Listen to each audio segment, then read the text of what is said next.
Hello everyone, welcome back to our YouTube channel, The Legal Playbook. Today we are going to start the next lecture in the Maharashtra Civil Services Pension Rules 1982.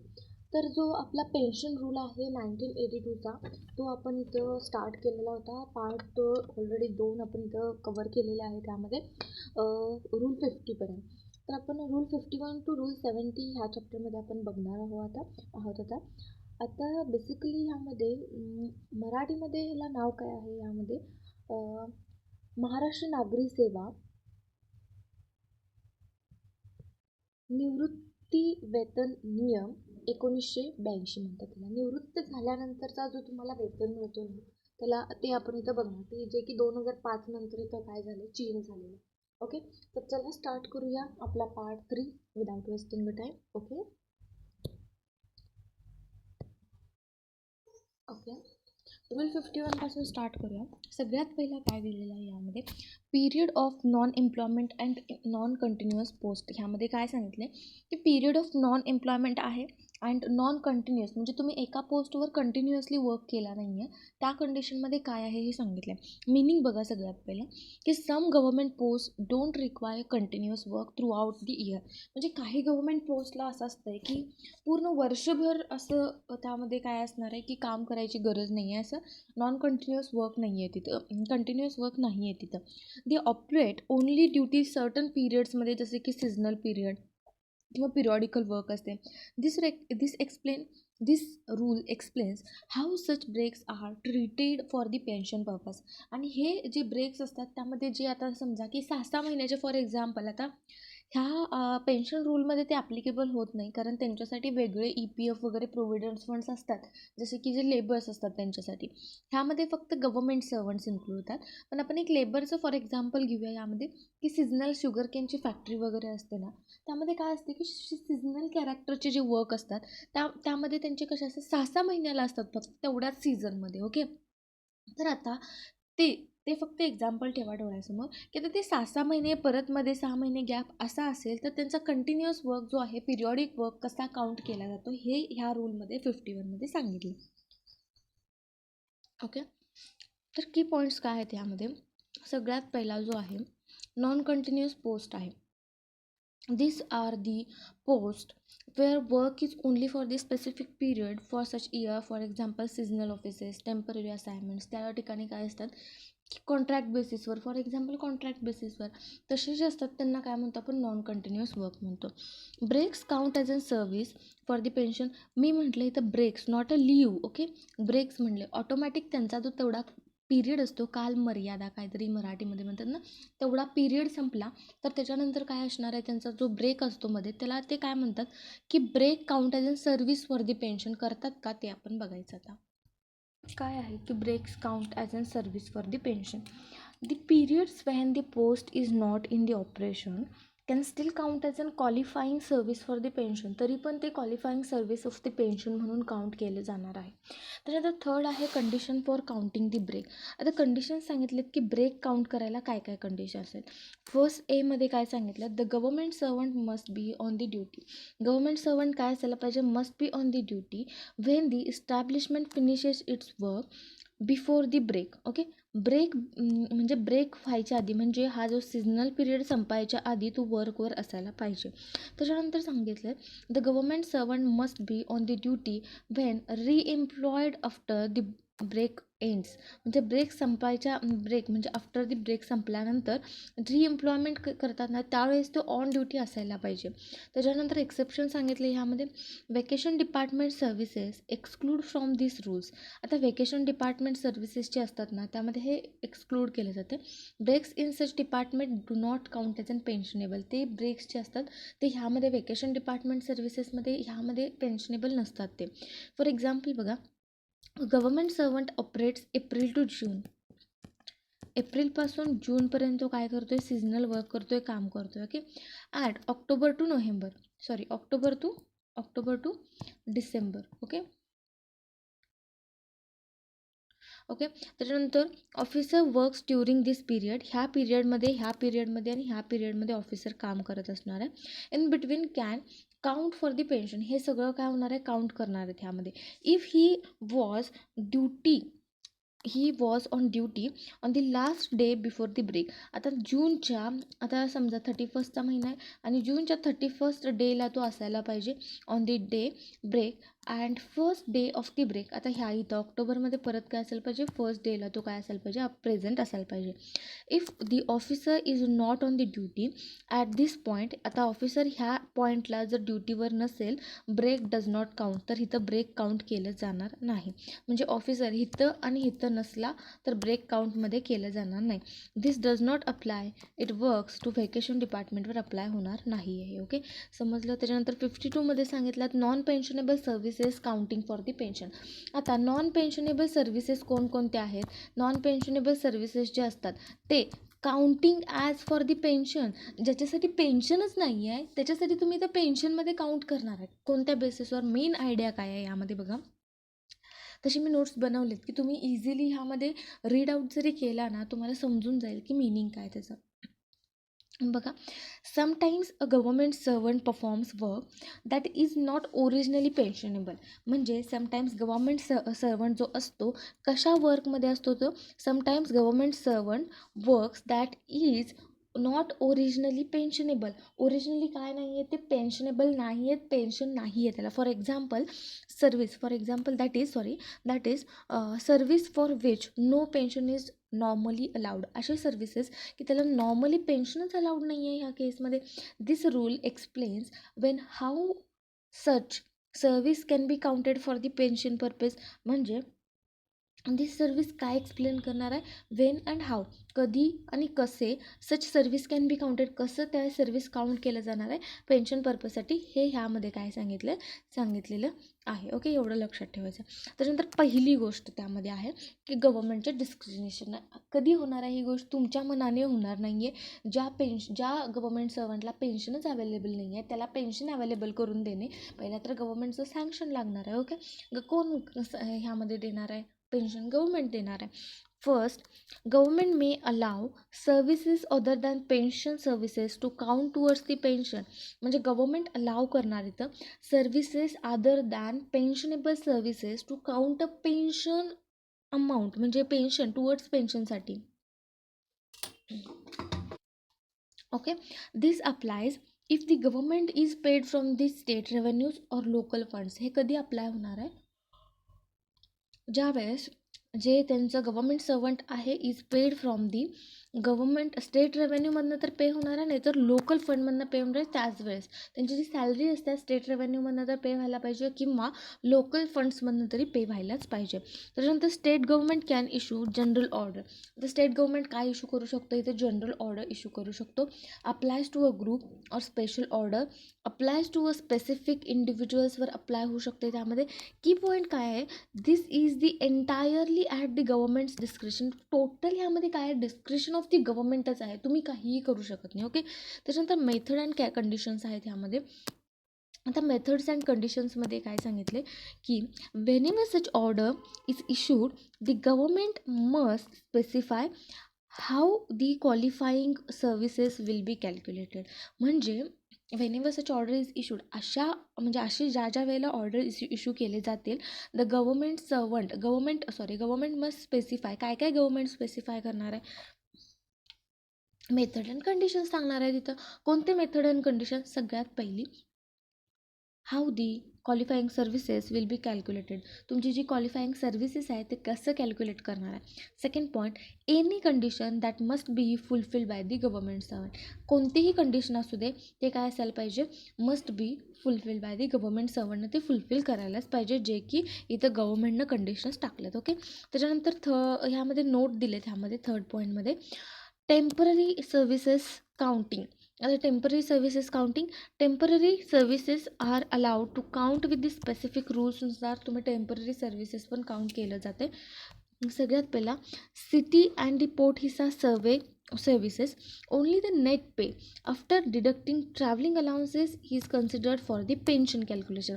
आता city and port हिस्सा service जे असते त्यामधले जे officer असतात त्यांना net पे त्यांना दिलं जाणार आहे after deducting travelling allowances deduct केल्यानंतर is considered for the pension for the calculation. त्याच्यानंतर लँड रेकॉर्ड डिपार्टमेंट सर्व्हिसेस जे असतात त्यामध्ये temporary services are allowed to count after confirmation in the post converted to the permanent was. म्हणजे तुमची जी temporary post आहे ती परमनंटला ज्यावेळेला कन्वर्ट झाली त्यावेळेला ते पेन्शनमध्ये काउंट होणार आहे. ओके. त्याच्यानंतर specific establishment where this applies. आता स्पेसिफिक इस्टॅब्लिशमेंटवर पण ते ॲप्लिकेबल होणार आहेत. त्यामध्ये खोटी सर्व्हिस इस्टॅब्लिशमेंट, गिनाम village survey establishment, more state area survey establishment, त्याच्यानंतर consolidated of holding schemes and इस्टॅब्लिशमेंटवर जे गव्हर्मेंट सर्वंट असतात त्यांच्यासाठी. आयडिया काय आहे ह्यामध्ये की only after the post becomes permanent and confirm. म्हणजे temporary services count only after the post becomes permanent. ज्यावेळेला कन्फर्म होईल किंवा परमनंट होईल त्यावेळेला तुमची जी पोस्ट आहे सर्व्हिस आहे काउंट व्हायला चालू होणार आहे. नोट 2मध्ये काय सांगितलं इथं, note 2 service under contributory provident fund. आता कॉन्ट्रीब्युटरी प्रोव्हिडंट फंडमध्ये if the government servant subscribes to CPF म्हणजे गव्हर्मेंट सर्वंटनं कॉन्ट्रीब्युटरी प्रोव्हिडंट फंडला सबस्क्राईब केला असेल and later was permanently transfer to pensionable service. सुरुवातीला जो टेम्पररी म्हणजे सुरुवातीला ज्यावेळेस तो टेम्पररी पोस्टवर होता त्यावेळेला त्याने CPFमध्ये एंटर केलं होतं. ओके. म्हणजे कॉन्ट्रीब्युशन देत होता तो कॉन्ट्रीब्युटरी प्रोव्हिडंट फंडमध्ये एक स्वतःचं कॉन्ट्रीब्युशन, मग त्यामध्ये गव्हर्मेंट कॉन्ट्रीब्युशन घालते अँड लॅटर वॉज तो पोस्टेड टू दी परमनंट पोस्टला तो पोस्ट झाला त्यामध्ये. म्हणजे ते काय होतं पेन्शनेबल आहे ती post. Okay. On the 22nd June on or after 22nd June 1963 the entire period of service under CPF counts in the full towards the pension. आता एंटायर पिरियड जे आहे of the service under CPF जे आहे counted in the full pension इथं मिळणार आहे त्याला. त्याच्यानंतर the government servant must exercise an option under 28 of the Maharashtra CPF rules जे आहेत त्यामध्ये कॉन्ट्रीब्युटरी प्रोव्हिडंट फंड्स रूल आहेत त्यामध्ये बघायचं आहे. त्यामध्ये आयदर रिटेन दी CPF कॉन्ट्रीब्युशन, एकतर तुम्ही रिटेन करून घ्या कॉन्ट्रीब्युशन प्लस जो इंटरेस्ट आहे तो प्लस, नाहीतर और काय करा इथं त्यामध्ये refund to the refund it to government to count a service pension. ते रिफंड करा गव्हर्मेंटला टू काउंट अ सर्व्हिस पेन्शनसाठी. This benefit is also applies to government servant who already opted for the pension rules and retired on after 22nd June 1963 नंतर काय झाला ह्यामध्ये retired झाला. Exclusion काय सांगितलं आहे, exclusion of ex princely state जे होते ॲब्झॉर्ब्ड आफ्टर मर्जर म्हणजे त्यांचे ॲब्झॉर्ब केले मर्जरनंतर do not get this benefit, त्यांना हे बेनिफिट्स मिळणार नाही आहेत.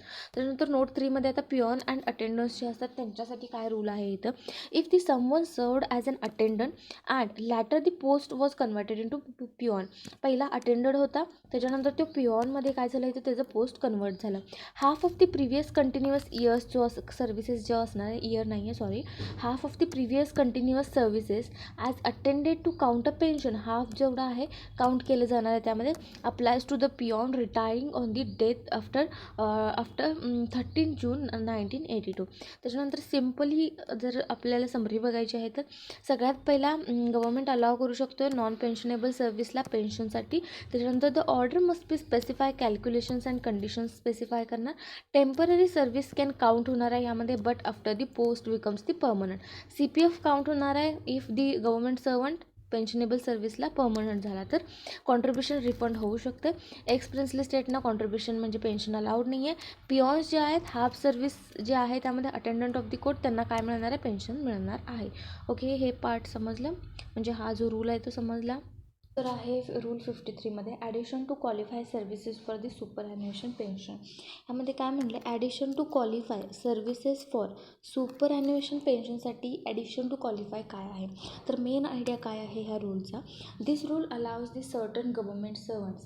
हे रूल काय करते की ह्यामध्ये सर्टन गव्हर्मेंट सर्वंट्स जे आहे त्यांना अलाव करते. कशासाठी अलाव करते, allow to certain government servants recruited from the bar to add extra years to their qualify services for superannuation pension. म्हणजे this rules allows certain government servants recruited from the bar and to add extra years their qualifying services. म्हणजेच काय म्हणले की okay, तर हे based असते त्यांच्या post दे held, जे काय पोस्ट हेल्ड करतात त्याच्यावर. The age at the time the initial appointment काय होतं, एज काय होतं इनिशियल अपॉइंटमेंटच्या वेळेस, अँड स्लायडिंग स्केल्स जे आहेत त्यांचे ते पण डिपेंड असते. म्हणजेच काय ह्यामध्ये काय आहे की some government servants are allowed to add extra years to their qualifying सर्व्हिसमध्ये काही एक्स्ट्रा इयर्स तुम्ही ॲड करू शकतात ह्यामध्ये, म्हणजे त्यांना एक्स्ट्रा सर्व्हिसेस मिळू शकते फॉर सुपर ॲन्युएशन म्हणजे रिटायरमेंट पेन्शनसाठी. This extra services is given because they were appointed at higher age, म्हणजे हायर एजला ते अपॉइंट केलेले असणार आहेत. म्हणजे फॉर एक्झाम्पल 18, 20, 21, 24 ह्या एजमध्ये त्यांना काय केलं असणार आहे, जर अपॉइंटमेंट झाला असणार आहे. दे वेअर एक्सपिरियन्स्ड रिक्रूट्स, त्यांनी एक्सपिरियन्स केला असेल recruits. The post needs experience, त्या पोस्टसाठी एक्सपिरियन्सची गरज असणार आहे, म्हणजे ज्या पोस्ट त्यांनी काढलेत त्याच्यासाठी. त्याच्यानंतर the number of extra years depends upon, ते नंबर ऑफ एक्स्ट्रा इयर्स जे आहे ते डिपेंड्स कशावर असणार आहे, ते पोस्ट हेल्ड काय केल्यात, their age at the time of first अपॉइंटमेंटच्या वेळेस एज काय होता. Special rules fixed for that post called age an sliding scale म्हणतात, म्हणजे स्पेशल रूल्स फिक्स्ड असतात त्या पोस्टला.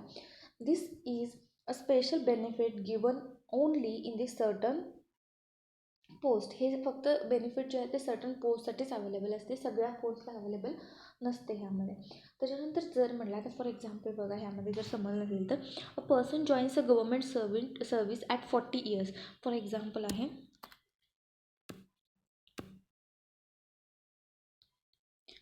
ए पर्सन जॉईन्स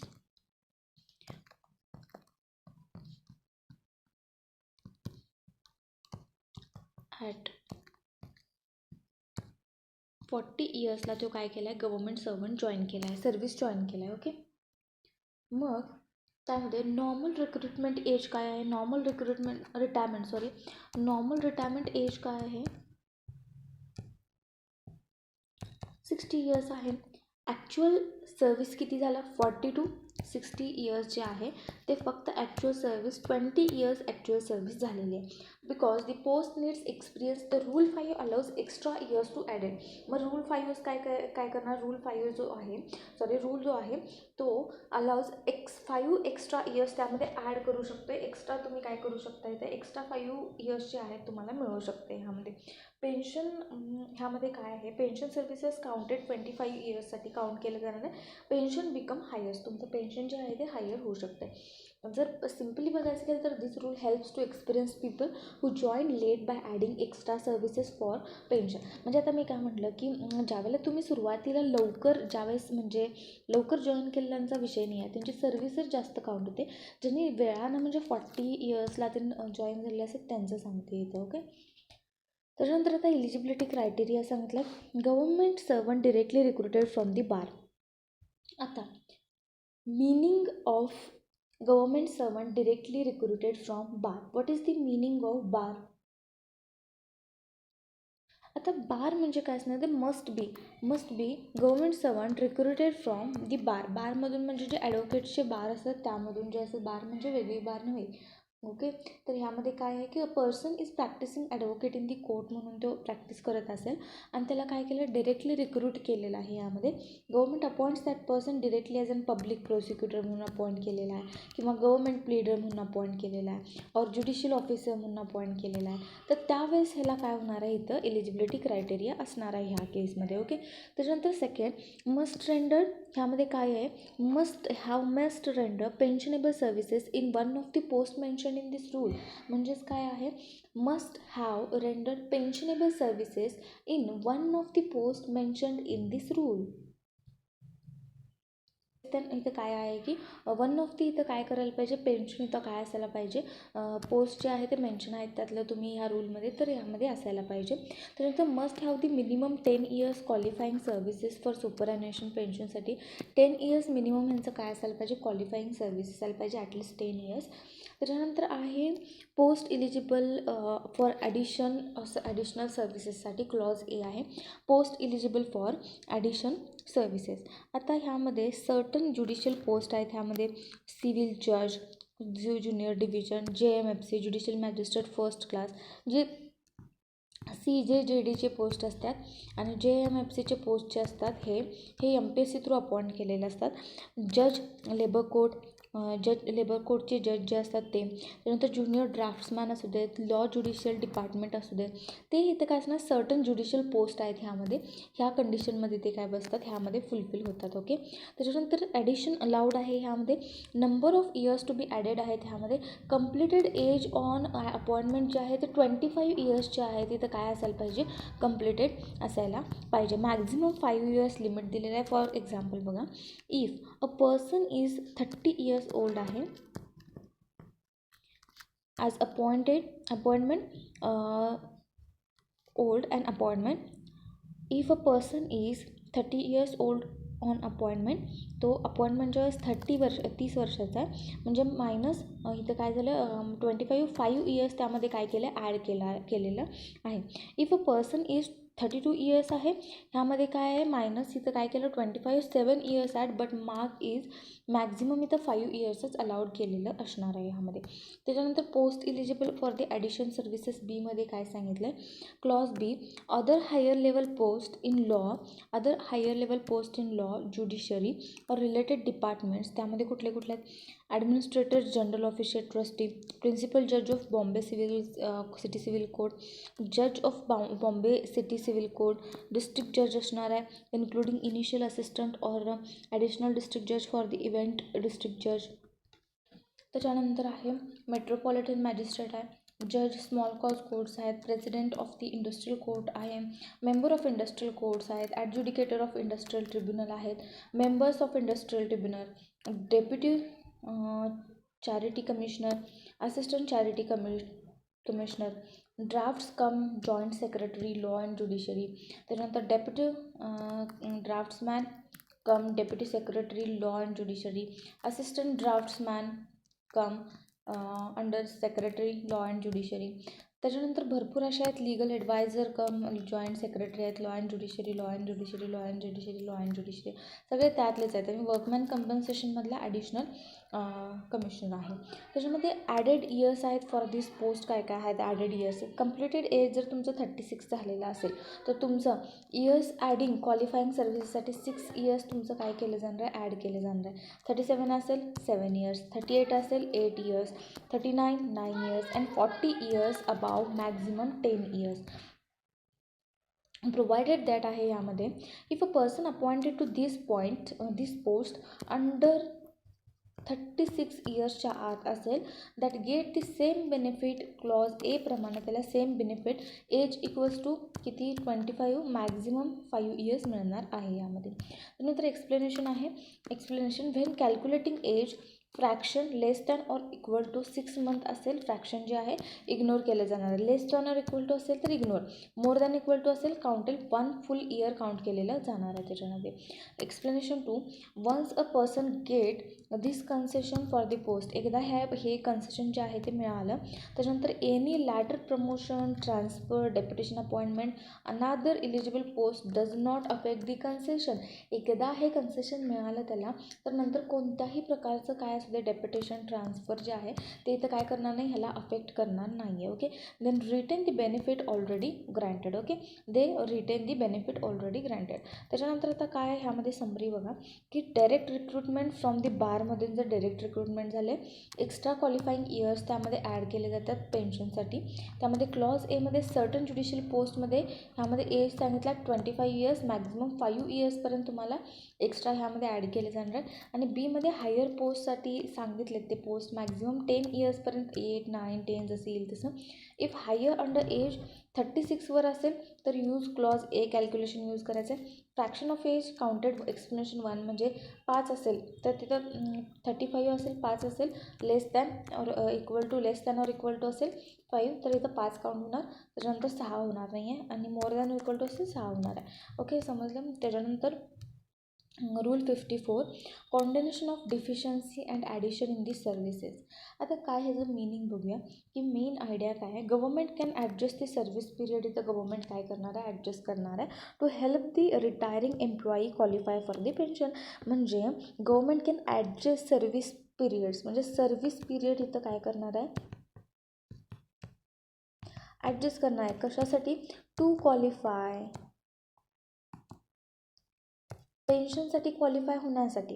आता ह्यामध्ये काय म्हटलं, कॉन्डोनेशन ऑफ डिफिशियन्सी म्हणजे सबरूल 1 आहे. If a government servant falls short of the required qualifying services, म्हणजे सर्व्हिसेस क्वालिफाय म्हणजे पेन्शनसाठी क्वालिफाय होण्यासाठी थोडं काहीतरी राहत असेल. For example by few months or up to 1 इयरपर्यंत काहीतरी असं राहत असेल, government can excuse that benefit, excuse करणार government. This allows to person receiving retirement pension or qualify pension instead of just gratuity. Okay, त्याच्यानंतर म्हणजे एकतर तो रिटायरिंग पेन्शन किंवा qualifying for the gratuity instead of ह्यामध्ये. त्याच्यानंतर लिमिट आहे usually not more than 1 year, 1 इयरच्या वरती जाणार नाही आहे. 1 इयरपर्यंत तुमचं जर इथं कमी पडत असेल तर त्यांनी इथं देणार. रिस्ट्रिक्शन आहे only applies to low paid government servants retiring on the invalid compensation pension. जे लो पेड गव्हर्मेंट सर्व त्यांना इनव्हॅलिड फॉर दी कंपेन्सेशन. त्याच्यानंतर ॲडिशन इन दी सर्व्हिसेसमध्ये काय असणार आहे, सबरूल 2मध्ये government may add up to 1 year to these services for qualifying the retirement government. These services that could counted under the normal rules, could be counted normal rules मध्ये count केलं जाणार आहे. and maybe needs formal addition to meet the pension requirement साठी formal ॲडिशनची गरज आहे. त्याच्यानंतर rule 55 आहे period of deputation to United Nations and the other organisation. आता ज्यावेळेला गव्हर्मेंट सर्वंट इथला इंडियाचा डेप्युटेशन असणार आहे फॉरेनमध्ये युनायटेड नेशन और अदर ऑर्गनायझेशनमध्ये, त्यावेळेस काय होणार आहे, employees on foreign deputation can choose how to treat that services for pension. कसं त्यामध्ये ते पेन्शन तो जो दरम्यानचा काळ आहे त्याचं कसं पेन्शन डिसाईड करणार आहे. पहिला तर इलिजिबल ऑर्गनायझेशन्स आहेत, युनायटेड नेशन सेक्रेटरीएट और युनायटेड बॉडीज आहेत. ह्यामध्ये इंटरनॅशनल मॉनिटरी फंड्स आहेत, international bank of reconstruction development, world bank आहे, एशियन डेव्हलपमेंट बँक आहे, कॉमनवेल्थ सेक्रेटरीएट आहे. यामध्ये म्हणजे इलिजिबल ऑर्गनायझेशन्स एवढी आहेत त्यामध्ये. ओके, त्याच्यानंतर आहे next option for government servant. आता काय ऑप्शन आहे यामध्ये गव्हर्मेंट सर्वंटसाठी, यामध्ये pay pension contribution for the foreign services. काय करायचं आहे, कॉन्ट्रीब्युशन पे करायचं आहे फॉरेन सर्व्हिसेससाठी. Count it as qualifying service under the Indian pension rule. म्हणजे pay pension contribution for foreign सर्व्हिसेसमध्ये ऑप्शन फॉर गव्हर्मेंट सर्वंट एकतर काउंट करा क्वालिफाईंग सर्व्हिसेस अंडर पेन्शन रूलमध्ये. Second, use retirement benefits from government organisation. आता रिटायरमेंटच्या वेळेस तुम्ही काय करू शकता, एकतर तुम्ही क्वालिफाईंग काउंट करू शकता त्यामध्ये डेट जे आहे ते रिटायरमेंटसाठी सर्व्हिसेससाठी. आणि दुसरी गोष्ट म्हणजे फॉरेन ऑर्गनायझेशन कडून तुम्ही रिटायरमेंट बेनिफिट्स इथं काय करू शकता, घेऊ शकता. Do not count services for Indian pension, आणि त्यांच्याकडून काय इथं फॉरेन ऑर्गनायझेशनकडून रिटायरमेंट बेनिफिट घेऊ शकता. Okay, next provision of option be is chosen. Retirement benefits payable in Indian rupees as per the government's order. म्हणजे जे रिटायरमेंट बेनिफिट्स आहेत ते पेएबल इन इंडियामध्ये इंडियन रुपीजमध्येच पे केले जाणार आहेत. Any pension contribution already paid by the employee ते रिफंड केलं जाणार आहे. एनी पेन्शन कॉन्ट्रीब्युशन ऑलरेडी जर एम्प्लॉईनं कॉन्ट्रीब्युशन केलं असेल तर ते रिफंड केलं जाणार आहे. Rule 56 service cost recovered from the third party. आता सर्व्हिस कॉस्ट थर्ड पार्टीकडून रिकवर केलं जाणार आहे. Even if another organisation pays part of all of the government servant salary. म्हणजे ऑर्गनायझेशन जे असणार आहे ऑर्गनायझेशननं काय केले, पे केले part or all of the government servant salary, म्हणजे गव्हर्मेंट सर्वंटची पूर्ण सॅलरी किंवा पार्ट असेल, that the service is still, ते पण काय असणार आहे, सर्व्हिस पेन्शनेबल असणार आहे. First, employee is appointed by the government, employee appointed by the government असेल तर employee is controlled by the government, employee is paid by the government. त्याच्यानंतर आहे key points. Payment by third party does not make a services non pensionable. म्हणजे आता तुम्ही deputation केलं आहे एखाद्या व्यक्तीला इथं ऑर्गनायझेशनवर, आता इथं काय करतो आहे की इथं पेमेंट करत असेल तर it does not mean that तुम्ही काय करू शकता, इथं थर्ड पार्टी इथं नॉन पेन्शनेबल करू शकत नाही याचं. त्यानंतर रूल 57, नॉन पेन्शनेबल सर्व्हिसेस कोणत्या आहेत, आता main idea, certain services are not counted for the services, ह्यामध्ये पेन्शनमध्ये काउंट केलं जाणार नाही आहे. Even if employee is working for the government, जरी एम्प्लॉई गव्हर्मेंटसाठी वर्क करत असेल तर काही सर्व्हिसेस ह्यामध्ये पेन्शनसाठी काउंट केले जाणार नाही. आता पहिली गोष्ट आहे employees paid for the work done for the government. आता employees paid for work done for government but those full time is not retained for the public service.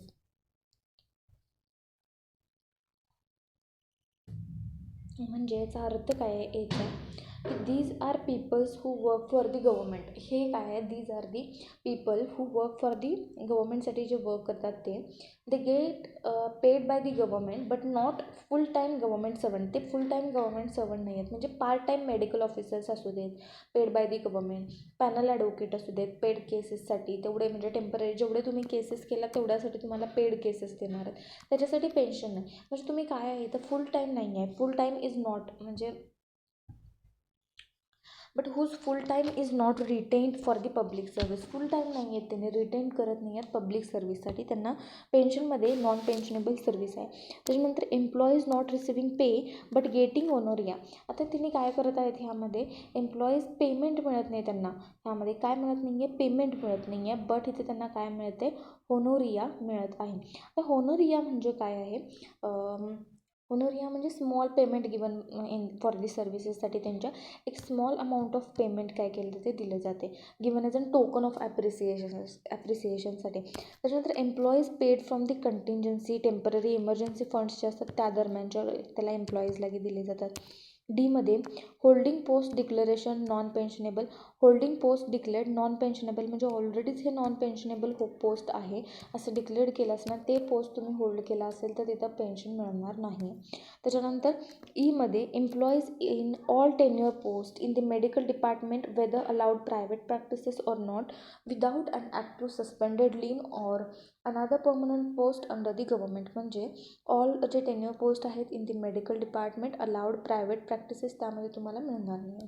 त्याच्यानंतर नोट आहेत, note 1, employees previously paid from the contingencies म्हणजे जे एमर्जन्सीचा period and later made regular pensionable half of their previous continuous service count. म्हणजे काय झालं, पहिला तो काय होता ह्यामध्ये कंटिन्जन्सी म्हणजे एमर्जन्सीच्या पिरियडमध्ये असेल आणि नंतर तो काय झाला परमनंट झाला, त्यामध्ये पेन्शन रेग्युलर पेन्शनसाठी अवेलेबल झाला तर मागचं हाफ त्यामध्ये काउंट करणार.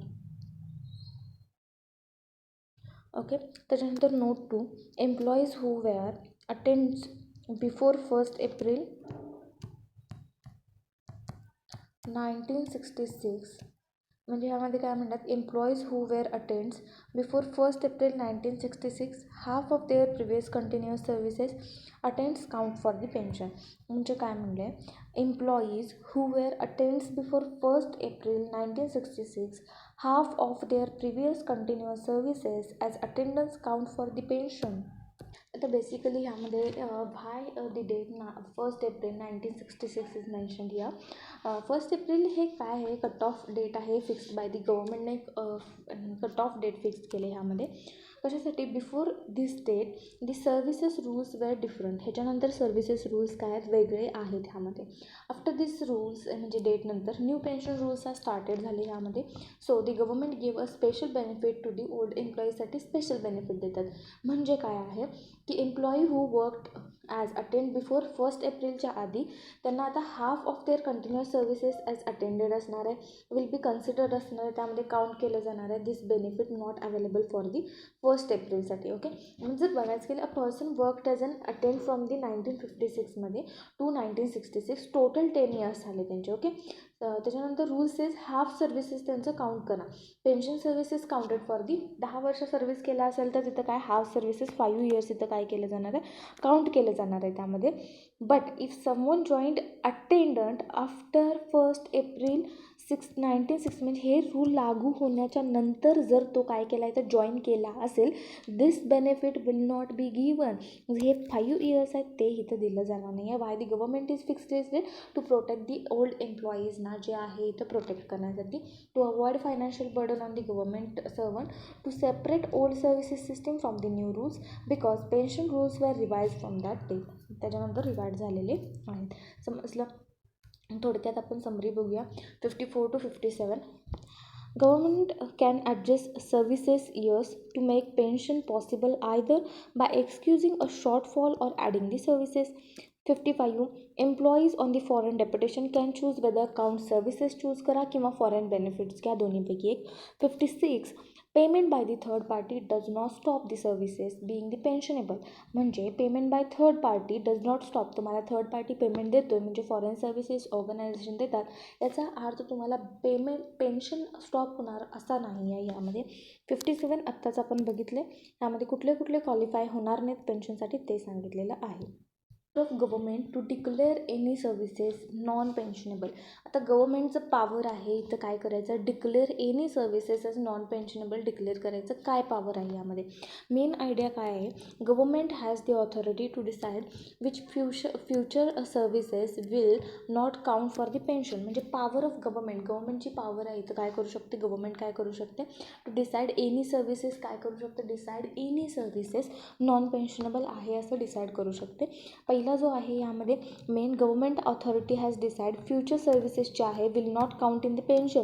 फ्युचर कोणती असे सर्व्हिसेस आहे ते पेन्शनमध्ये काउंट करणार नाही असं गव्हर्मेंट ठरवू शकतो. त्यानंतर स्कोप ऑफ पॉवर आहे यामध्ये, a government can declare that services in any post or establishment, services in any post or establishment created after the rule came in to force shall not be qualify for the pension.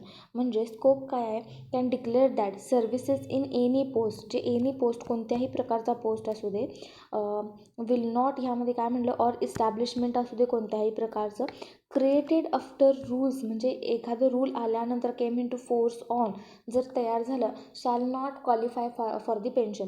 म्हणजे एखादा rule तयार केलो आम्ही इथं, हे rule तयार केल्यानंतर एखादी पोस्ट तयार केली किंवा ह्यामध्ये इस्टॅब्लिशमेंट आलं तर ह्याच्यावर इथं पेन्शनसाठी ते काय असणार नाही आहेत ॲप्लिकेबल, म्हणजे इलिजिबल नसणार आहे. फ्युचर इन्क्युबमेंट काय आहे ह्यामध्ये, आता गव्हर्मेंट कॅन, आता बेसिकली काय असते ना ह्यामध्ये की जे नंतर एक डेट देतात त्यांनी, त्या डेटनंतर जे हे यामध्ये चेंज झालेले असतात सर्व्हिस रूल्स किंवा काहीतरी असे पेन्शन रूल्स, यामध्ये जर चेंज झाले आणि त्याच्यानंतर तुम्हाला ह्यामध्ये असेल नवीन पोस्ट किंवा एखादी इस्टॅब्लिशमेंट तयार झाली तर त्यावेळेस काय होणार इथं की त्याला ते पेन्शन रूल्स ॲप्लिकेबल होणार नाही आहेत आणि नॉट क्वालिफाईड फॉर दी पेन्शनसाठी ते क्वालिफाय होणार नाही आहे असं सांगितले. आता फ्युचर इन्क्युबमेंट म्हणजे काय, द इन्क्युबमेंट म्हणजे काय, आता incumbent means a person who is in currently holding the post or services. आता करंटली काय आहे, होल्ड करत आहे यामध्ये. आता सिम्पली काय आहे, फ्युचर इन्क्युबमेंट म्हणजे काय, आता फ्युचर इन्क्युबमेंट म्हणजे काय, आता फ्युचरसाठी म्हणजे फ्युचरमध्ये जे पोस्ट होल्ड करणार आहेत त्याच्यासाठी. फ्युचर म्हणजे काय, future incumbent means a person who will hold the post, म्हणजे फ्युचरमध्ये जो person or employee or government servant hold that post, त्यावेळेस आहे. Government can also decide that future employee who taking existing post, कोण आता हे एक्झिस्टिंग पोस्ट आहे ते कोण घेणार हे गव्हर्मेंट ठरवू शकतो. Okay, will get a pension, कुणाला पेन्शन मिळणार आहे सच सर्व्हिसेसमधून, ते पण इथं काय करणार गव्हर्मेंट ठरवणार आहे. ओके, त्याच्यानंतर की पॉईंट्स आहेत, this rule is about preventing certain post for future services from counting as an pensionable. म्हणजे काही पोस्ट ह्यामधून काय करणार आहेत, ह्यामध्ये एक्सक्लूड करणार आहेत पेन्शनमधून. त्याच्यानंतर rule 59, verification of qualification services after 25 years of services और 5 इयर्स बिफोर रिटायरमेंट. म्हणजेच काय म्हणले आता ह्यामध्ये, verification of qualifying services after 25 years of services और 5 years before retirement. Main idea, government checks and confirms how much service counts for the pension before the employee retires, so there is clarity about the qualifying services. म्हणजे आता basic main जो ह्यामध्ये 59चा rule जो आहे main त्याचा आपण बघूया. The government checks and confirm employee qualifying services is done. Okay, मग after completing 25 years of service, म्हणजे टोटल इयर्स ऑफ सर्व्हिसेस म्हणले, not age. 25 years of service झालेले आहेत त्याचे, or 5 years before the date of retirement, म्हणजे retirement व्हायच्या आधीचा 5 years. Okay, why the government does this? To confirm how much services will be count for the pension, किती तुमचं service जे आहे ते काउंट करणार आहेत. टू रिमूव्ह मिस्टेक, म्हणजे break in the services, non qualifying periods जे आहेत ते इथं रिमूव्ह करण्यासाठी. To give clarity to employees before retirement, to avoid pension dispute after the retirement. Yes, even जे आयडिया आहे ते बरोबर आहे यामध्ये. The government wants to finalise the pension services in ॲडव्हान्समध्येच पेन्शन सर्व्हिसेस फायनलाइज करण्यासाठी. बघा सिम्पलमध्ये बघूया की एक्झाम्पल बघा ह्यामध्ये. एम्प्लॉईज जॉईन सर्व्हिसेस इन 1995ला एम्प्लॉईनं काय केला ह्यामध्ये सर्व्हिस जॉईन केला. ओके, बाय ह्यामध्ये 2020, आता ह्यामध्ये बाय 2020ला काय झाला, हा टोटल 25 इयर्स याची सर्व्हिस काय झाली, कंप्लीट झालेली आहे. ओके, टोटल काय झाली, 25 इयर्स सर्व्हिस इथं कंप्लीट झालेली आहे. आता गव्हर्मेंट काय करणार आहे ह्यामध्ये, गव्हर्मेंट व्हेरीफाय करणार. असं तर होणार नाही की त्यानं काहीच लीव घेतला नाही, असं तर होणार नाही. ह्यामध्ये काय करणार, पहिली गोष्ट लीव बघणार, ह्यामध्ये चेक करणार विदाऊट पे, किती ह्यानं विदाऊट पे लीव घेतलेला आहे. सस्पेन्शन पीरियड, सस्पेंड केला असेल तर किती टाईमसाठी त्याला सस्पेंड केलेला आहे. टेम्पररी सर्व्हिसेस आहे का, पेन्शनेबल सर्व्हिसेस आहे का, हे सगळं इथे काय केलं जाणार आहे, चेक केलं जाणार आहे. Then it confirms you are qualifying for the service for the pension, असं मग नंतर म्हणणार इज डॉट डॉट इयर्स, तुमचे किती इयर्सचे तुमची क्वालिफाईंग सर्व्हिसेस झालेली आहे for the dot dot years eligible for the pension. Okay, तर त्यामध्ये तिथं काउंट केलं जाणार आहे. त्याच्यानंतर आता नाव verification happens. When verification happens, कधी व्हेरिफिकेशन होणार आहे तर ते बघूया आपण. व्हेरिफिकेशन कधी कधी होणार आहे. पहिला गॅझेटेड ऑफिसर्स जे आहेत त्यामध्ये verification happens after 20 years of services, म्हणजे गॅझेटेड ऑफिसर्सची 20 इयर्स कंप्लीट झालेली आहे सर्व्हिस करून. त्याच्यानंतर non gazetted officers 25 years service झालेली आहे. Authority responsible, gazetted officer, audit officer verify करणार. आता कोणकोणते ऑथॉरिटी तर रिस्पॉन्सिबल आहेत ते सांगितलं. गॅझेटेड ऑफिसर जो आहे तो गॅझेटेड ऑफिसर्सचं व्हेरीफाय कोण करणार, ऑडिट ऑफिसर. नॉन गॅझेटेड ऑफिसरचं HOD करणार हेड ऑफिसमध्ये, इन कन्सल्टेशन विथ ह्याच्या कन्सल्टेशन, ऑडिट ऑफिसरच्या कन्सल्टेशनने व्हेरीफाय करणार. What is the verified? Verified means the service rendered is checked. Verified म्हणजे काय, चेक करणार. त्यामध्ये qualifying services for the pension, किती qualifying services for the pension आहे ते चेक करणार. आता कम्युनिकेशन सांगितले ह्यामध्ये, the result is communicated to that government servant. Form 22मध्ये जे आहे ते इथं काय करणार आहे, कम्युनिकेट करणार आहे गव्हर्मेंटसोबत फॉर्म 22मध्ये. Timing either after 20 to 25 years services or when the 5 years remain before the retirement. Verification जे आहे ह्यामध्ये, म्हणजे ह्यामध्ये विचेवर इज अर्लियर म्हणले. ह्यामध्ये 25 years of services come first, joining 98, आता रिटायरमेंट एज 60, 23पर्यंत तुम्ही केला तर तिथे 60 इयर्सपर्यंत तुमचं जे रिटायरमेंट एज आहे 60, तर 25 इयर्स तुमचं होणार आहे. आणि मग इथं काय म्हणते, 5 इयर्स बिफोर रिटायरमेंट फर्स्ट, म्हणजे दिस happens veins person joins a late, म्हणजे पर्सन ज्या वेळेला वेळानं जॉईन केलेला असतो आहे त्यावेळेस 5 इयर्स येणार आहे ह्यामध्ये. ओके, तर कसं येणार आहे ते बघू. कसं येणार आहे ह्यामध्ये, म्हणजेच ह्यामध्ये काय म्हटलं की जॉईनिंग एजच ह्या कंडिशनमध्ये सांगते आहे फक्त. जॉईनिंग एजच काय आहे यांची, 40 इयर्स. ओके, जॉईनिंग एजच 40 इयर्स आहे. 25 इयर्स सर्व्हिस कंप्लीट होणारच नाही यांचं, कारण 25 इयर्स सर्व्हिस काउंट होणार नाही, कंप्लीटच होणार नाही.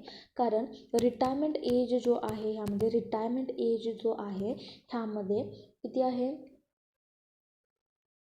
60 इयर्स आहे. मग 5 इयर्स बिफोर रिटायरमेंट एज जो आहे तो 55 इयर्स झाला.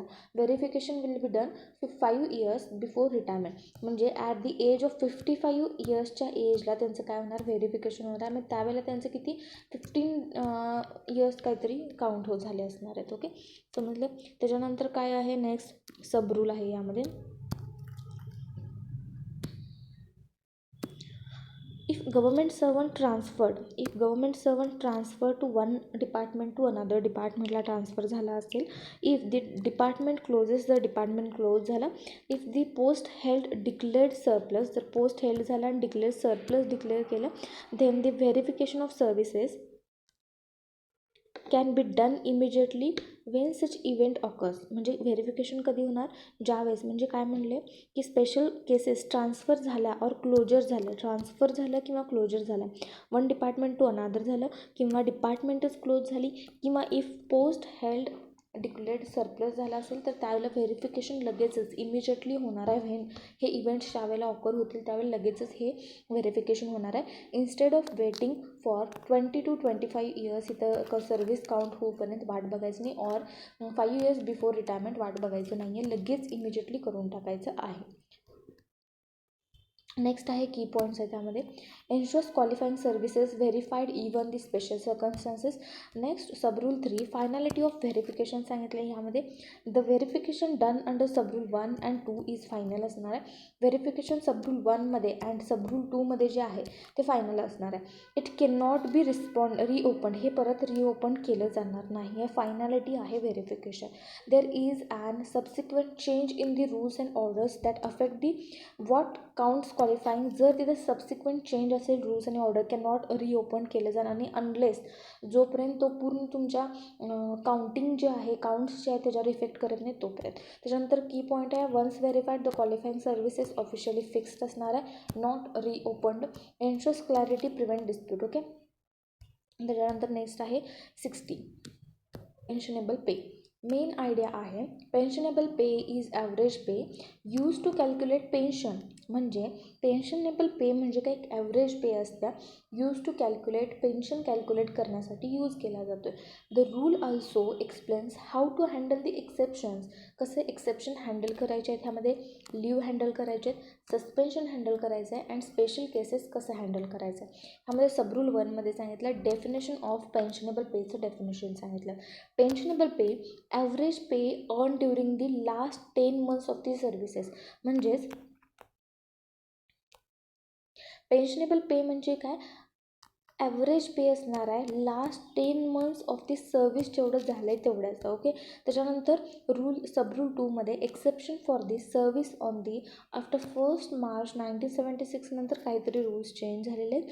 If the government servant was service on 1 March 1976 retires on or after that date and if using last 10 months reduced pension unfairly, then the pensionable pay average pay of the last 36 months तिथं count केलं जाणार आहे. त्यानंतर sub rule 3 definition of the pay. आता pay म्हणजे काय, यामध्ये pay म्हणजे काय आहे, for the purpose of calculating pensionable pay is defined under 936 आपण ऑलरेडी कवर केलेलं आहे. पे म्हणजे काय, त्याच्यानंतर आहे स्पेशल केसेस कॅल्क्युलेशन पेन्शनेबल पेमध्ये बघूया आपण. नोट आहे त्यामध्ये,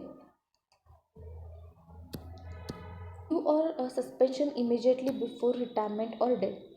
If the government servant who was on leave with pay or suspended but reinstated without losing services.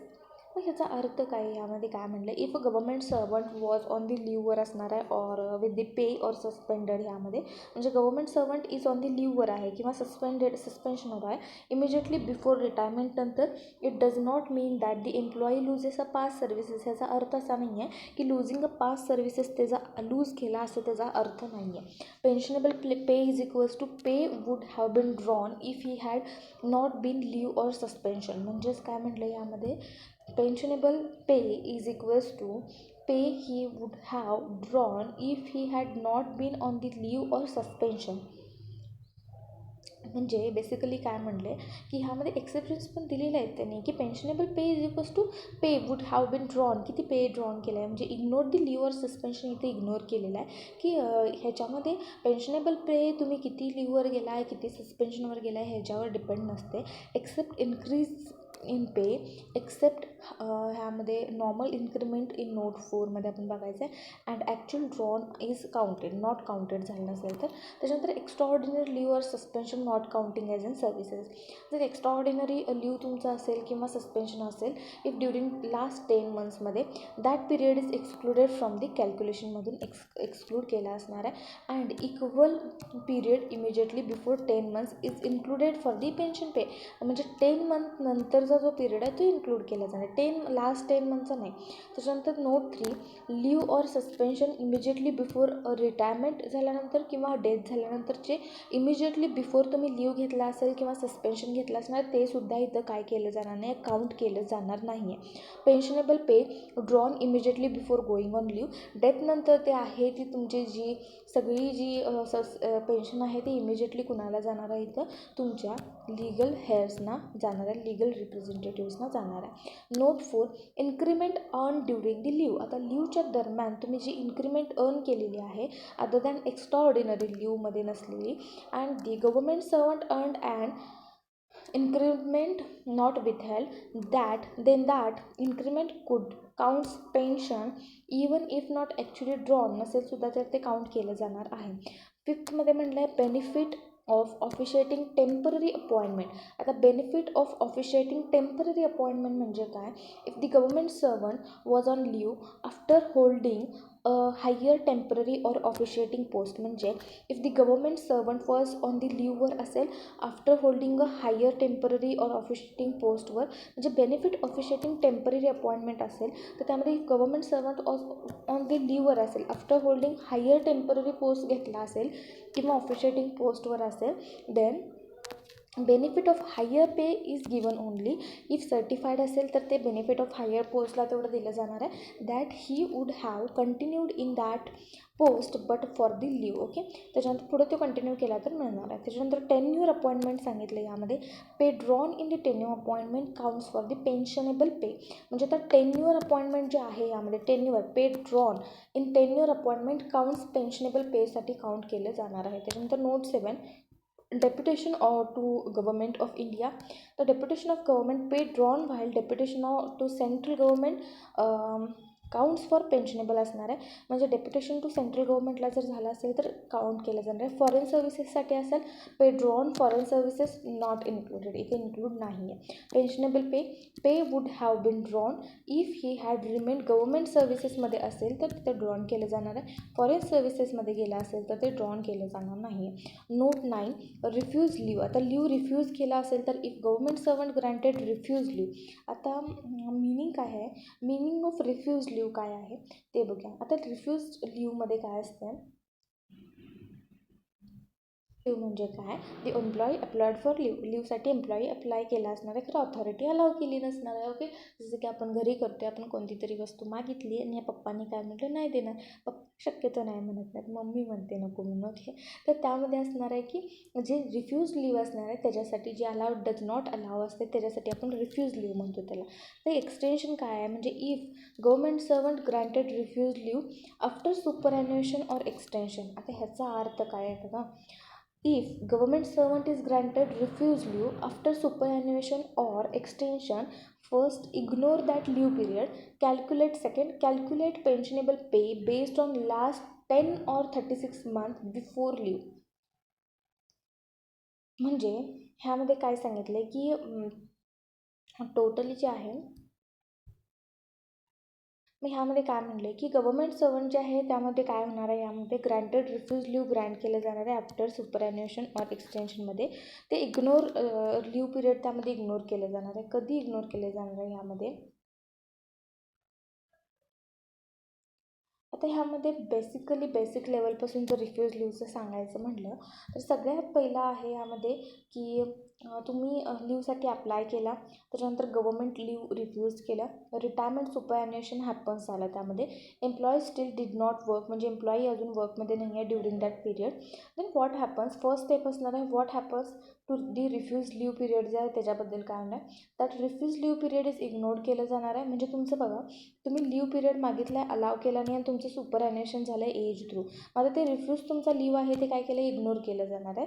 It is not counted as an qualifying सर्व्हिसमध्ये काउंट केलं जाणार नाही आहे. But does not cancel past services तुमचे जे आहेत ते काय केले जाणार नाही आहेत, ह्यामध्ये कॅन्सल केले जाणार नाही आहेत, त्यामध्ये काउंट केले जाणार आहेत. How pensionable pay is calculated, pensionable pay is calculated based on the last 10 months rules जे आहेत ते ओल्ड त्यांच्यावर, किंवा लास्ट 36 मंथ्स जे आहेत is applicable under this rule.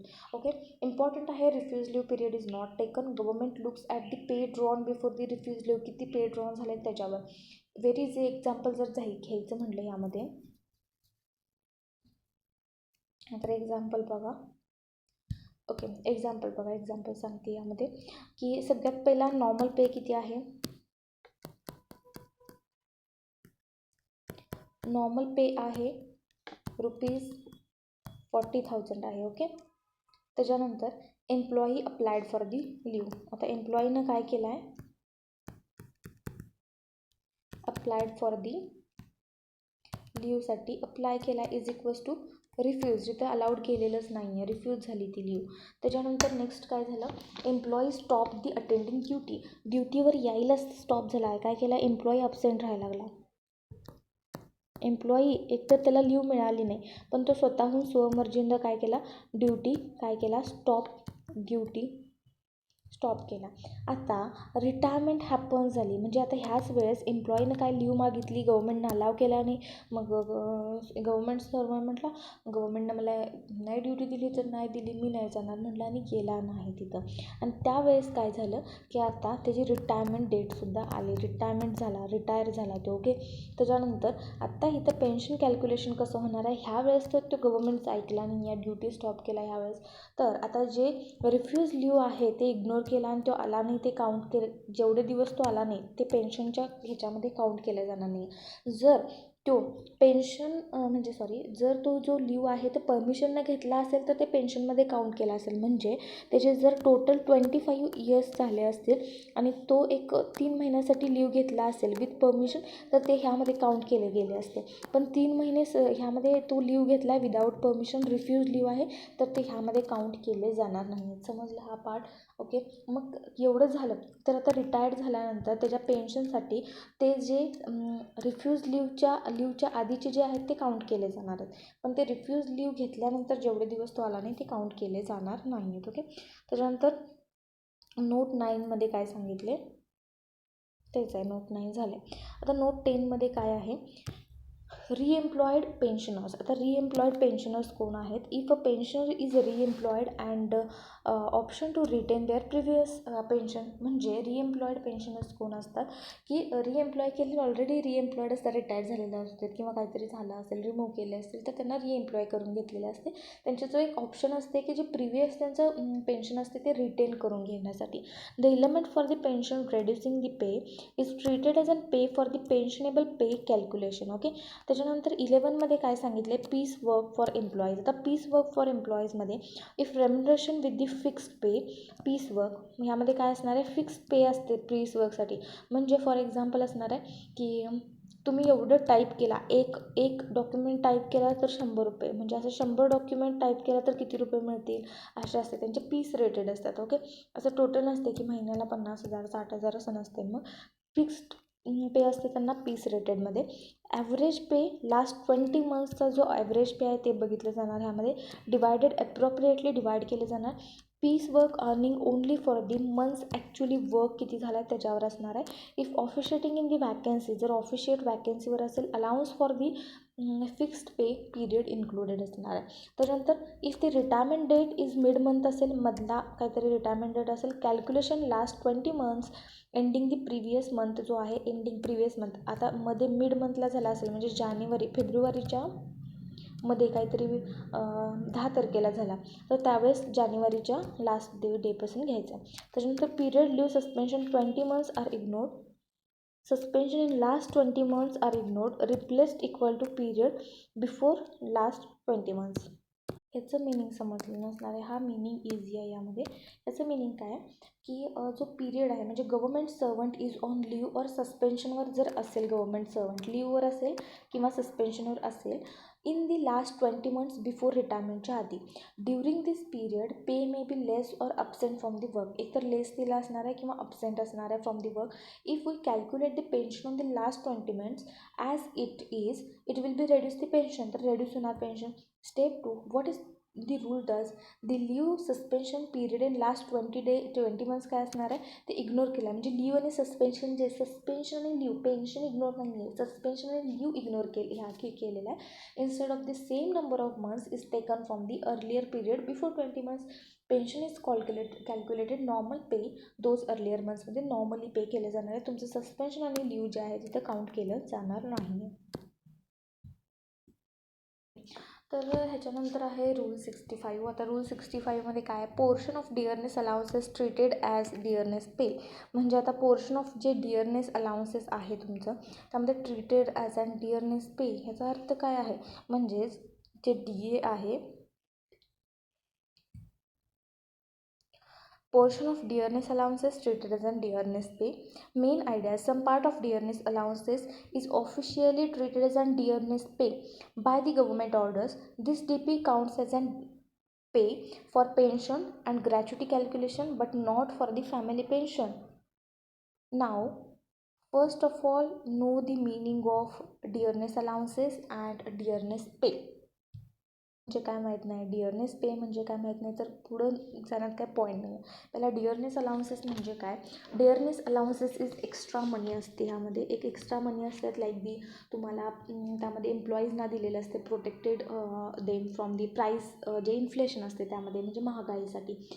It is paid in addition to basic salary. जी तुमची basic salary असते, बेसिक सॅलरीला सोडून ह्यामध्ये ॲडिशन पे असते. ह्याला आपण काय म्हणतो, डिअरनेस अलाउन्सेस म्हणतो.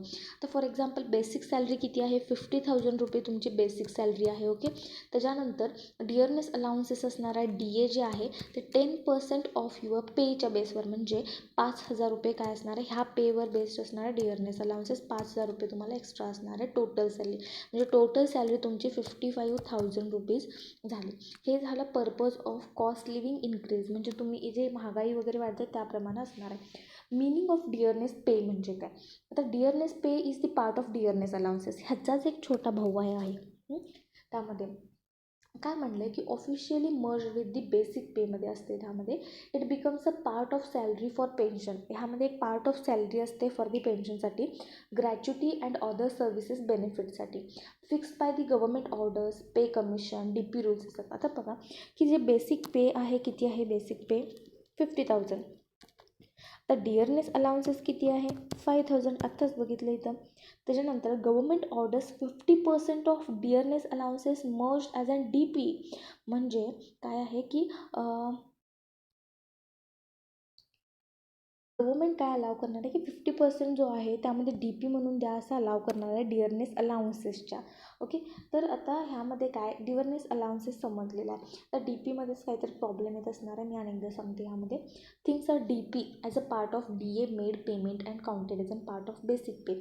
आता DA आपण काय करतो, DA काउंट कसं करतो आहे, बेसिक पे जो आहे 50,000 रुपीज आहे, तर DA किती असणार आहे, इन्फ्लेशनवर बेस्ड असते. 10% ऑफ दी बेसिक सॅलरी मिळणार म्हणजे 5,000 रुपये मिळणार ह्यामध्ये.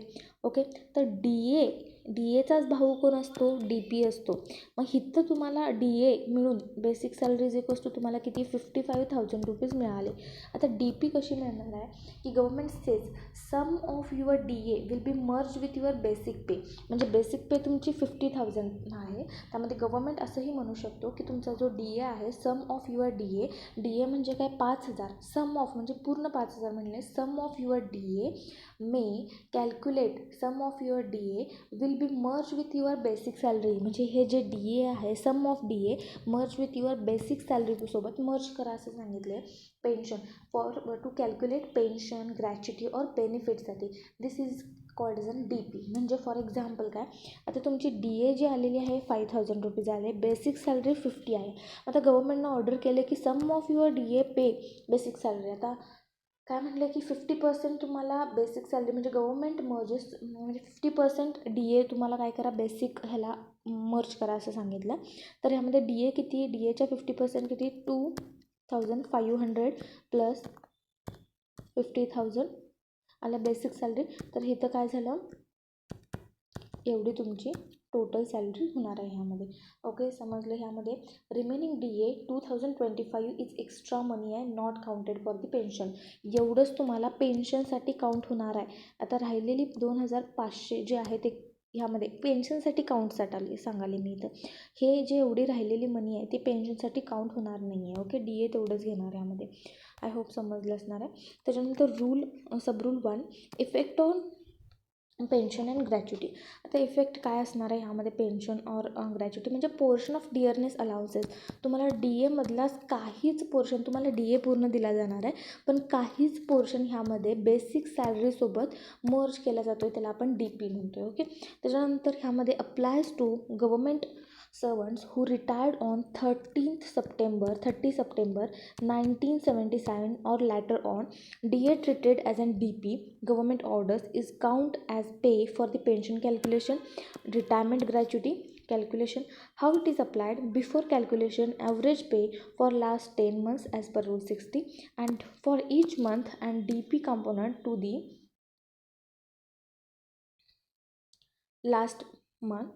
This increased pay is then used compute pensionable pay and gratuity. म्हणजे समजलं. ह्यामध्ये एवढंच म्हणले की इफेक्ट हे जे डेट आहे ह्याच्यानंतर किंवा ह्या डेटला आला असेल तर तुमचा DA जो आहे DP म्हणून काउंट होणार आहे ह्यामध्ये, आणि ते पेन्शन कॅल्क्युलेशनसाठी यूज करणार आहे, ग्रॅच्युटी कॅल्क्युलेशनसाठी. आणि हे अप्लाय कसं करणार आहे, लास्ट 10 मंथ्स यूज करणार त्यामध्ये, आणि for each month and the DP component to pay that month असणार आहे. ह्यामध्ये इन्क्रीज पे आहे use to compute pensionable and ग्रॅच्युटीसाठी. त्याच्यानंतर subrule 2 effect on the family pension. आता फॅमिली पेन्शनवर इफेक्ट काय होणार आहे, dearness pay portion is not counted while the calculating family pension.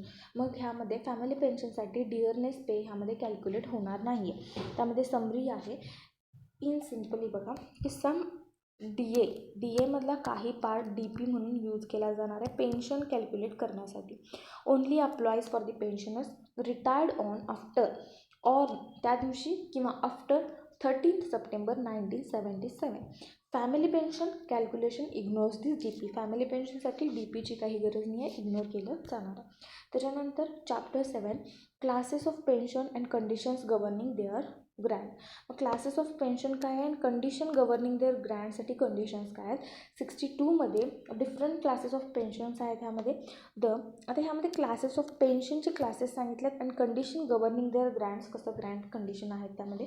सगळ्यात पहिला आहे ह्यामध्ये क्लास जो आहे तो सुपर ॲन्युएशन म्हणजे बाय एज.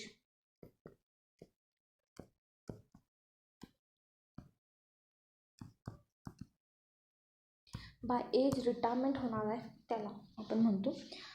त्याच्यानंतर आहे रिटायरिंग पेन्शन. ह्यामध्ये granted to a government who retires voluntarily after completing 20 to 30 years त्यांची सर्व्हिस झाली, 20 to 30 इयर्स सर्व्हिस झाली आहे आणि तो स्वतःहून इथं रिटायरमेंट घ्यायचा विचार करतो आहे तेव्हा. ओके, त्याच्यानंतर who requires retire early in public इंटरेस्टमध्ये तो रिटायर अर्ली व्हायला before attaining the superannuation age, म्हणजे तुमचा एज लास्ट असतो त्याच्या आधी. इनव्हॅलिड पेन्शन असेल तर. आता ह्यामध्ये काय आहे, what is the meaning of invalid pension काय असणार आहे ते आधी बघूया. तर ह्यामध्ये काय म्हटलं आहे की जे granted when a government servant retires before superannuation age due to mental or bodily infirmity असणार आहे. त्याच्यामध्ये तो इनकेपेबल झाला असेल किंवा हेल्थ असेल तर त्यावेळेस different from the normal superannuation पेन्शनच्या पूर्ण वेगळं असते which is given at the physical or mental इनकपॅसिटीवर दिलेलं असते. त्याच्यानंतर कंपेन्सेशन पेन्शन दिलं जाते, त्याला डिस्चार्ज केला असेल, रिमूव्ह केला असेल, एनी बियॉन्ड देअर कंट्रोल, त्यांच्या हातात नसणार आहे. Not due to the medical reasons नसणार आहे इथं. And before earning retiring age जो आहे त्याच्या आधी, सुपरॅन्युएशन पेन्शनच्या आधी. वुंड और इंजुरी पेन्शन म्हणजे काय? Granted if the government servant wounded or injury while in the government services. त्याच्यानंतर वुंड और इंजुरी झाले असेल तर त्यावेळेस त्याला कंपेन्सेट पेन्शन. आता granted to a government servant removed or required to retire due to the misconduct, insolvency or inefficiency, त्यावेळेस त्याला compensate pension दिलं जाते. कंपॅशनेट पेन्शन दिलं जाते. आता हे कंपॅशनेट पेन्शन इथंच येणार आहे. कंपेन्सेशन कधी दिलं जाणार आहे त्याला? कंपेन्सेशन पेन्शन वेगळं आहे, कंपॅशनेट पेन्शन वेगळं आहे. कंपेन्सेशन पेन्शन जो आहे डिस्चार्ज केला असेल, रिझन्स बियॉन्ड देअर हँड असेल तर त्यावेळेस. त्याच्यानंतर फॅमिली पेन्शनमध्ये granted to family deceased government under family pension 1964 rule 166. त्यानंतर family pension 1950 rule 117. Extraordinary family pension granted to the family deceased government servant under rule in appendix 4. Ordinary ह्यामध्ये pension सांगितल्यात. Pension specifically family pension आहे. Granted to family of the government सर्वंटला ते grant केलं असणार आहे त्यामध्ये. Who dies in the performance of his official duty perform करताना जर त्याची डेथ झाली असेल, or become of official position, or from disease contracted, म्हणजे त्याला काहीतरी ऑफिशियल ड्युटी असताना काहीतरी डिसीज झाला असेल आणि त्यावेळेला त्याची डेथ झाली, ऑर किल्ड किंवा मारला असेल, किंवा इंज्युअर्ड असेल in circumstances beyond ordinary risk of the job. Okay, this is not the usually family pension, it is higher or the special because the circumstances of death.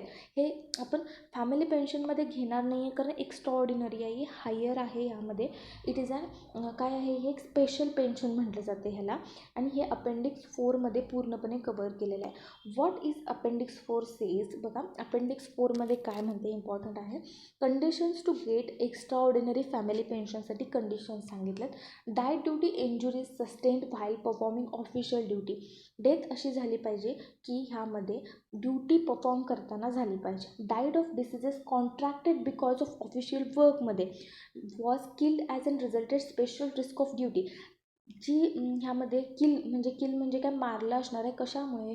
असं personal दुश्मनी किंवा भांडाभांडी मित्रांच्यात ह्याच्यामुळं नाही आहे, की किल ड्यू टू दी ड्युटीमुळं तिथं मारलं गेलं. दिस इज दी बियॉन्ड नॉर्मल रिस्कच्या बियॉन्ड आहे हे. नॉट ऑर्डिनरी ॲक्सिडेंट्स नाही आहेत हे, नॅचरल डेथ नाही आहे. Okay, there must be direct link to the official duties, म्हणजे नॅचरल डेथ असू नये ह्यामध्ये, अननॅचरल डेथ्स असायला पाहिजे. How it works? Normal family pension paid when a government servant dies based on the general rules of family pension. Okay, based family pension general रूलनुसार येणार आहे. आता ह्यामध्ये पेन्शन नॉर्मली जर डेथ झाली काय प्रॉब्लेम नाही, पण एक्स्ट्रा ऑर्डिनरी फॅमिली पेन्शन्स कधी लागू होणार आहेत? Paid when death was caused by work like the dangerous task, risk in duty, injury, disease from the job. The government looks at all facts and may grant a special amount up to maximum pension amount or even depending on the case. Okay, एवढं इथे ह्यामध्ये सुद्धा applicable आहे. ह्यामध्ये काय आहे की pension rules apply from the date of the death. ह्या डेट ऑफ द डेथ नंतर लगेचच पेन्शन रूल्स इथं अप्लाय होणार आहेत. The government pension rules whether under the Maharashtra civil services pension rules or similar pension rules say that family pension become payable from the date of the death of the government servant. ज्या दिवसापासून government सर्वंटची death म्हणजे ज्या दिवशी झाली त्या दिवसापासून इथं काय होणार आहे, काउंट व्हायला चालू होणार आहे. If the employee dies while in the service and the family is eligible, this is continuing entitlement and does not expire just because rule changes happen later. नंतर चेंज झालं काय मॅटर करत नाही. 2000 आता किती तुमचा डेट आहे त्याच्यानुसार तुम्हाला इथं मिळणार आहे. ओके, त्याच्यानंतर ह्यामध्ये काय आहे, extra ordinary family pension when the death is duty related असेल तर त्यावेळेला तुम्हाला एक्स्ट्रा ऑर्डिनरी इथं फॅमिली पेन्शन मिळणार आहे. ओके, देन रूल 51मध्ये काय सांगितलं आहे, 51 झालं परत आले का? Okay,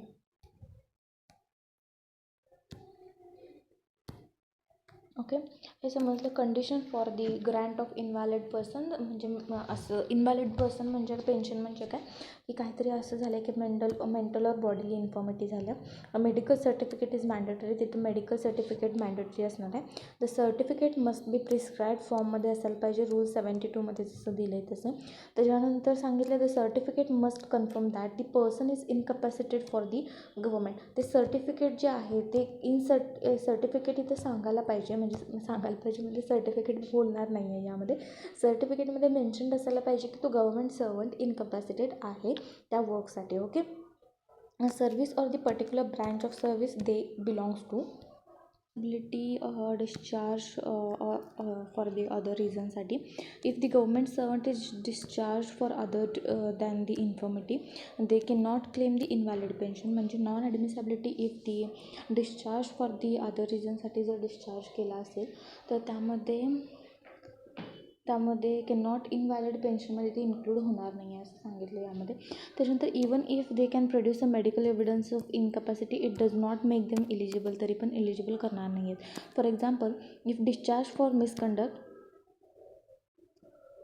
but has medical issue असेल, invalid pension is not granted. Okay, त्याच्यानंतर non admissibility if the incapacity caused by the bad हॅबिट्सनुसार त्यांची काय असेल, इनकॅपॅसिटी झाली असेल तर त्यावेळेस incapacity is directly caused by irregularity or the temperate हॅबिट्समुळं अल्कोहोलिझम झालं असेल किंवा drugs use, neglect of the health झालं असेल, no invalid pension is allowed नसणार आहे. If the incapacity is only aggravated or the accelerated by such habits, the granting authority may reduce the pension probability. Key points आहेत ह्यामध्ये, the cause of incapacity matters, the self inflicted health issues or reduced block benefits. ह्यामध्ये 71 पुढच्या पार्टमध्ये बघूयात. Thank you.